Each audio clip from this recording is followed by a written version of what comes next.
people in my DM have complained that they have their QTS, which is the qualified teacher status, but they have not been able to land a visa sponsorship job. So in this video, I'm going to share with you all the steps you need to take to land that visa sponsorship job of your dreams. What you need to do, what you don't need to do, guys, because there are lots of scammers out there taking teachers' money. It's not funny at all. I've seen a lot of COS. Some people claim that they've got that COS from DFE. DFE does not give anybody a visa sponsorship job, guys. Please be warned. Those are scammers. And let me tell you, some of those scammers are not even in the UK, or they have never been to the UK before. So be wise. They are targeting teachers. But I'm going to share with you all you need to know, what to expect, so that once you get that visa sponsorship job or you get the COS, you will know and be convinced that you're not being scammed. Please do not pay for anything like this. They won't ask you for money. If you're meeting me for the first time, my name is Cynthia. I share information that will help your transition abroad to be as smooth as possible. I share information about settling, working, or studying in the UK. If you need support getting a visa sponsorship job, maybe you need a one-on-one session where I can show you exactly what to do and tailor advice to your unique situation. Or maybe you need somebody to optimize your CV, cover letter, or personal statement, then reach out to me. The link will be in the description as well as in the comments. And without wasting time, let's get into this video. Before you start submitting applications, you need to know that the thing that they will give you is a certificate of sponsorship. Now, that certificate of sponsorship is a document. It's an e-document that the employer will give you because the employer has the license to sponsor. Now, for any employer to bring someone from overseas, that employer must have the license to sponsor the overseas worker. And once they want to employ you, they have to give you that certificate of sponsorship. This is what a certificate of sponsorship looks like. It's fake, but you know what I mean. I can't put the real details here. Why I'm showing this is so that if somebody gives you anything that does not look like this, just know that the person is trying to scam you. And please do not pay for it, guys. Do not pay for this. You are going to increase your chances of being scammed if you pay for anything like this. Now, the next thing you need to know is you need to submit as many applications as possible. You're a teacher. I'm sure you can use AI, not to write your CV, not to write your personal statement or your cover letter. Do not use AI for that. Many clients send me stuff and say, is this cover letter good? And I look at it and say, this was written by AI. I don't need a computer to let me know that this was written by ChatGPT. Please do not do that. You're going to hinder the chances of you getting that job. Once you write something that is AI generated, many employers or recruiters that have this keen eye I'm talking about, they see thousands of applications in a week. They will know. They will just discard your application to the side. You can reach out to me, like I've always said. I will help you with that. Anyway, once you've prepared your CV, cover letter, and personal statement, you need to submit applications at these websites. You know, there are many more. You can do that.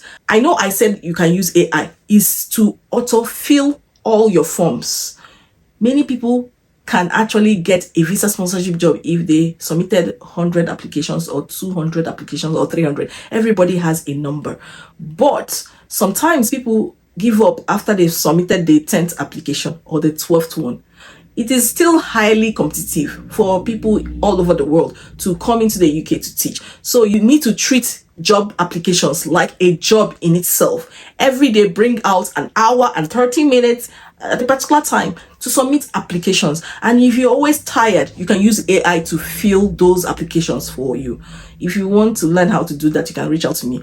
This video is more about how you can get the job. I don't want it to be too long. Now, once you've submitted as many applications as possible, you still need to register with recruitment agencies. I have shared a hub for recruitment agencies. You can reach out to as many of them as possible. Guys, it's not a difficult thing to do. Most of these schools do not recruit directly from the pool. What they do is that they reach out to recruitment agencies, and these recruiters will now send those job adverts you see online. Then they gather many people's CV and sieve through them to determine which one matches the employer's needs. Now, they can now send your CV to the employer, and the employer will call you for an interview. That is how it works. Since you're outside the UK, note that you need to submit as many applications as possible, because there are still people who are in the UK who need this job, and they will prioritize people who are in the UK over those people who are outside the UK. So do not give up, guys, if you feel this is your dream. Sometimes recruitment agencies will ask for police clearance, your WAEC, that's if you're in Nigeria, that's SSCE, that's your secondary school certificate. Ask for your certificate, that's your degree, and your QTS. Most times they ask for QTS. If it is an unqualified teacher role, you might not need QTS, but there are very few of them, so you have to get that QTS now. I will encourage you to get the QTS, but if you don't have it, go for the unqualified teaching roles and register with recruitment agencies. You can still come in to teach. I know that teaching assistant roles have been eliminated from the skilled worker visa list, but you shouldn't be discouraged. Be focused. You can still land a visa sponsorship job of your dreams. It's a red flag if you were invited for an interview and the employer did not switch on their camera. It's a red flag, guys. Do not fall for it. It's a red flag if they ask you for money. Please do not pay for anything. Don't do that, because they are going to dupe you. Now, once you've got that interview locked in, you've performed so well in that interview, and they say, congratulations, you've been hired for this role, they will issue you a certificate of sponsorship. Now, the key thing you need is that you need the salary requirement to meet what the government has stipulated on their website. Now, this is what it looks like for different states in the UK. For England, Scotland, Wales, and Northern Ireland, you can just take a look at it. It's expected that whatever you have on your certificate of sponsorship should be up to this level or above it. Anything below it, your visa might be withdrawn or refused. Next, you can now submit a visa application and make sure you have your proof of fund. Now, teachers might be in high demand, but the truth is that you still have to pay IHS fees. IHS fees is £1,035 a year. So if they give you a visa sponsorship role for 3 years, you need to multiply £1,035 by 3. If it's for 5 years, you need to multiply it by 5. You still have to pay for visa fees. That's why I said relocation journeys, you need to actually save enough to help you with the process. There might be some schools that might support you with this process. So do not allow it to discourage you. Be open-minded.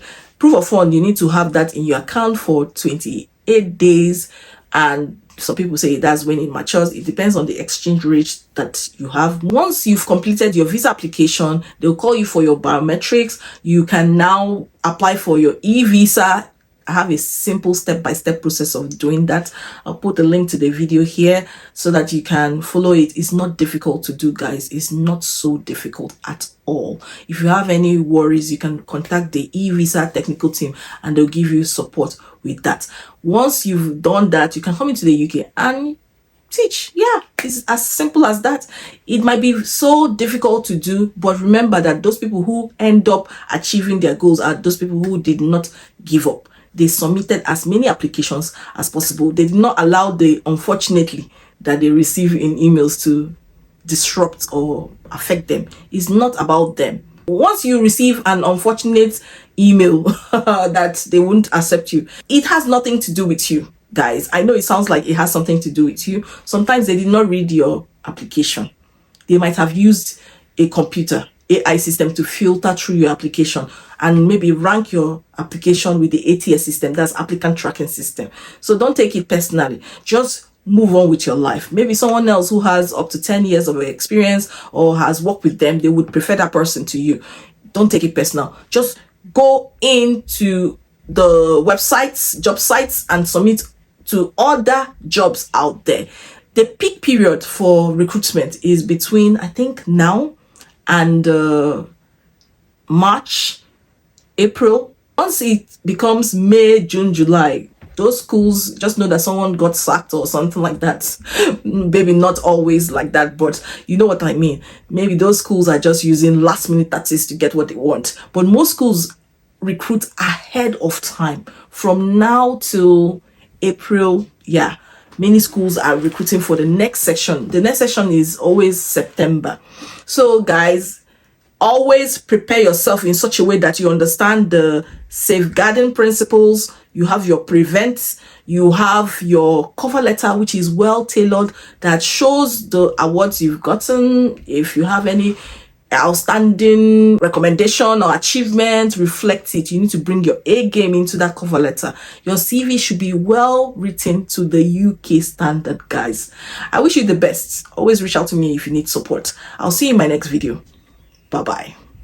Africa's rich history is filled with stories of powerful kings and queens, like Queen Amina of Zazzau, the fearless warrior queen, King Mansa Musa of Mali, the wise and just ruler, Queen Nzinga of Angola, King Shaka Zulu, and many other notable African rulers. Join us on a journey through the lives of Africa's most legendary kings and queens. In African Kings and Queens, discover the fascinating stories of these iconic leaders. Get your copy now on Amazon Kindle. Grab your copy now.